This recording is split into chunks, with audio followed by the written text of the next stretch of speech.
Les petits bobards du soir, un podcast pour rêver, s'émerveiller. Une histoire à écouter pour petits et grands et remonter la mécanique du temps. Embarquez pour une folle aventure. Écoutez-moi, laissez-moi vous conter les plus belles histoires cachées au fond de mes tiroirs pour vous éblouir avant de vous endormir et de fermer vos petits yeux quand s'éteignent les cieux.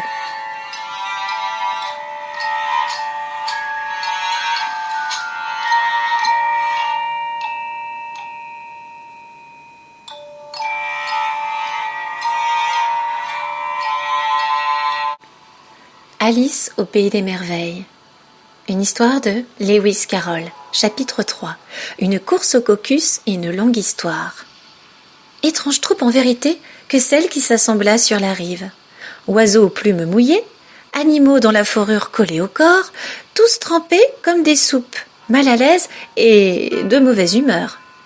Naturellement, la question la plus importante était de savoir comment se sécher. Ils tinrent conseil à ce sujet, et au bout de quelques minutes, Alice trouva tout naturel de bavarder familièrement avec eux, comme si elle les avait connus toute sa vie. En réalité, elle eut une longue discussion avec le lori, qui finit par bouder et se contenta de déclarer « Je suis plus âgée que toi, je sais mieux que toi ce qu'il faut faire ». Mais Alice ne voulut pas admettre cela avant de connaître son âge, et comme le lori refusa catégoriquement de le dire, les choses en restèrent là. Finalement, la souris, qui semblait avoir de l'autorité sur eux, ordonna d'une voix forte « Asseyez-vous tous, tant que vous êtes, et écoutez-moi, je vais vous sécher, moi, en 2 temps et 3 mouvements. » Tous s'assirent aussitôt, en formant un large cercle, dont la souris était le centre. Alice la regardait fixement d'un air inquiet, car elle était sûre d'attraper un mauvais rhume si elle ne se séchait pas très vite. « reprit la souris d'un air important. « Tout le monde est prêt?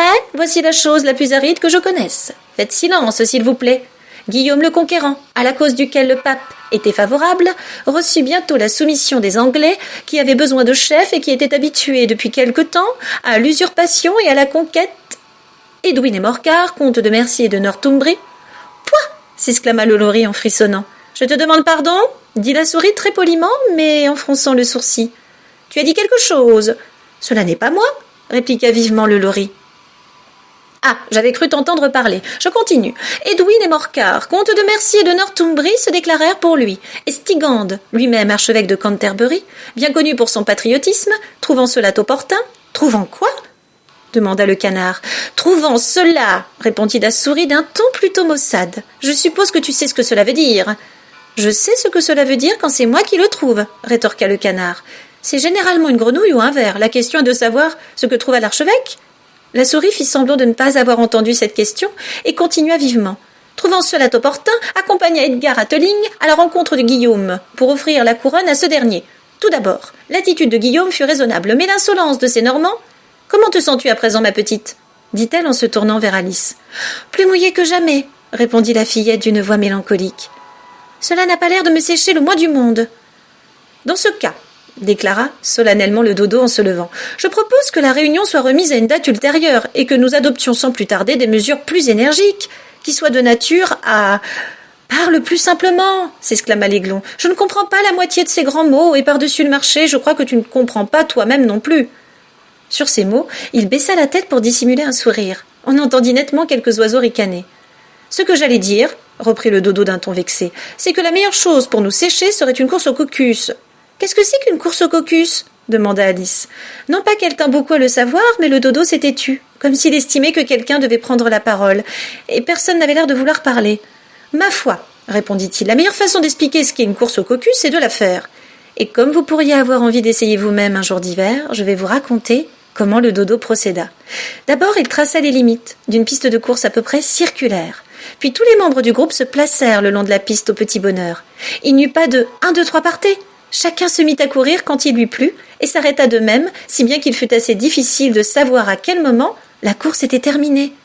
Néanmoins, lorsqu'ils eurent couru pendant une demi-heure environ et qu'ils furent tous bien secs de nouveau, le dodo cria brusquement « La course est finie !» Sur quoi ils s'attroupèrent autour de lui en demandant d'une voix haletante « Mais qui a gagné ?» Le dodo ne put répondre à cette question avant d'avoir mûrement réfléchi, et il resta assis pendant un bon moment, un doigt sur le front, tandis que les autres attendaient sans rien dire. Finalement, il déclara « Tout le monde a gagné, et tous nous devons recevoir des prix. »« Mais qui va donner les prix ?» demandèrent les autres en chœur. « C'est elle, bien sûr !» dit le dodo, en montrant Alice du doigt. Et immédiatement, tous s'attroupèrent autour d'elle, en criant tumultueusement « Des prix, des prix !» Alice ne savait que faire. En désespoir de cause, elle mit la main à la poche et en tira une boîte de dragées. Heureusement, l'eau salée n'y avait pas pénétré, et les distribua à la ronde en guise de prix. Il y en avait exactement une pour chacun. « Mais il faut qu'elle ait un prix, elle aussi !» dit la souris. « Bien sûr !» approuva le dodo d'un ton très sérieux. « Qu'as-tu encore dans ta poche ?» continua-t-il en se tournant vers Alice. « Rien qu'un dé à coudre !» répondit-elle tristement. « Passe-le-moi !» ordonna-t-il. Une fois de plus, tous se pressèrent autour d'elle, tandis que le dodo présentait solennellement le dé à Alice en disant « Nous te prions de bien vouloir accepter cet élégant dé à coudre. » Et quand il eut achevé ce bref discours, les assistants poussèrent des acclamations. Alice jugea tout cela parfaitement absurde, mais ils avaient l'air si sérieux qu'elle n'osa pas rire. Comme elle ne trouvait rien à répondre, elle se contenta de s'incliner et de prendre le dé, d'un air aussi grave que possible. Il fallait à présent manger les dragées, ce qui n'alla pas sans beaucoup de bruit et de désordre. En effet, les gros oiseaux se plaignirent de ne pas pouvoir apprécier le goût des leurs, et les petits s'étranglèrent, si bien qu'on fut obligé de leur tapoter le dos. Cependant, tout finit par s'arranger. Ils s'assirent en cercle de nouveau et pria la souris de leur narrer autre chose. « Tu m'avais promis, te souviens-tu » dit Alice, « de me raconter ton histoire et de m'expliquer pourquoi tu détestes les chats. » ajouta-t-elle à voix basse, craignant de la froisser une fois de plus. « Elle est bien longue et bien triste » s'exclama la souris en soupirant et en regardant sa queue. « Il est exact qu'elle est très longue » déclara Alice en regardant la queue elle aussi d'un air stupéfait. « Mais pourquoi la trouves-tu triste ?» Et pendant que la souris parlait, Alice continuait à se casser la tête à ce propos, de sorte que l'idée qu'elle se faisait de l'histoire ressemblait un peu à ceci. Fury dit à une souris, qu'il avait trouvée au logis. « Allons devant le tribunal, je te poursuis devant la loi, je n'accepte pas de refus.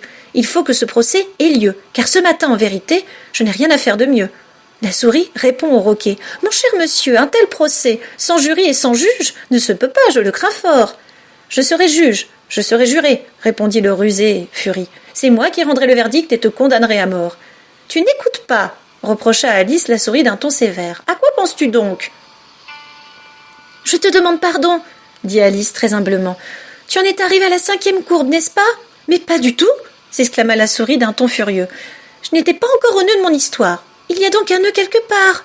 demanda Alice, toujours prête à rendre service en regardant anxieusement autour d'elle. « Oh, je t'en prie, laisse-moi d'aider à le défaire. »« Jamais de la vie, » rétorqua la souris en se levant et en s'éloignant. « Tu m'insultes en racontant des bêtises pareilles. »« Je ne l'ai pas fait exprès, » dit la pauvre Alice pour s'excuser. « Mais tu te froisses pour un rien, tu sais. » La souris, en guise de réponse, se contenta de grogner. « Je t'en prie, reviens et achève ton histoire !»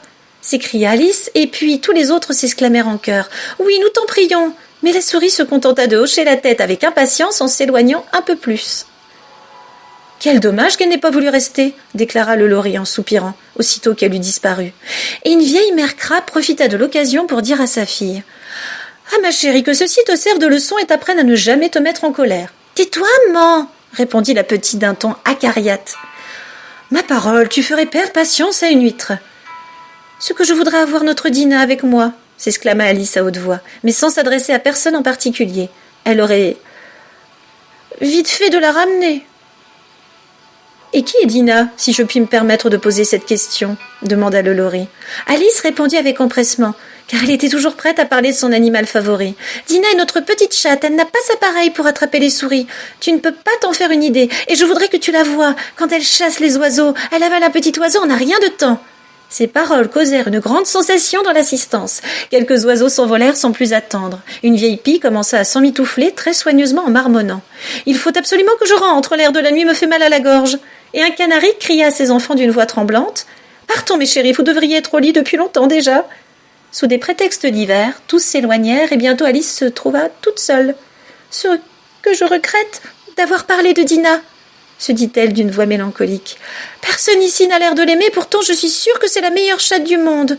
Oh, ma Dinah chérie, je me demande si je te reverrai jamais. » Là-dessus, la pauvre Alice se remit à pleurer, car elle se sentait très seule et découragée. Au bout d'un court moment, cependant, elle entendit dans le lointain un léger bruit de pas. Alors elle leva des yeux avides, espérant vaguement que la souris avait changé d'idée et revenait pour achever son histoire. Ainsi s'achève le 3e chapitre de notre histoire du jour. Il est temps pour nous de nous quitter et pour vous de fermer vos petits yeux afin de rejoindre le monde merveilleux et enchanté des contes de fées. Je vous dis à bientôt pour un nouvel épisode des petits bobards du soir. Bonne nuit et faites de beaux rêves.